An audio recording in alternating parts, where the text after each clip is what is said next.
আমি বিগত কয়েকটা দিন যাবৎ সোশ্যাল মিডিয়াতে অনেক কিছু আমরা দেখতে পাচ্ছি, আপনি হয়তো দেখে থাকবেন। কাপল ব্লগার বা কাপল ভিডিও যেগুলো কন্টেন্টের নামে বাংলাদেশে যে একটা নতুন একটি প্রতিত্যার একটি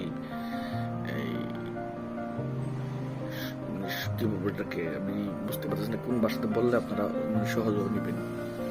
মানে একটা বিজনেস যেটা চালু হয়েছে, এটাকে এন্টারটেনমেন্ট বিজনেস হিসাবে সবাই প্রচার করার চেষ্টা করতেছে যে আমি এন্টারটেনমেন্ট দিই।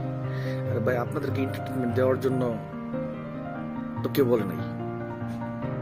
যদি এন্টারটেনমেন্ট দিতে হয় তাহলে রুম এডিটিং দিতেছেন, ওইটাই করেন, তো আমরা দেখতে হয় না। একটা সমাজের ভিতরে ভালো মানুষ আছে, খারাপ মানুষ আছে। সোশ্যাল মিডিয়াতে অনেক ভালো মানুষ আছে, হ্যাঁ বলতে পারবেন ভাই আপনি দেখেন কেন এগুলো, আপনি স্ক্রল করে চলে গেলে তো হয়।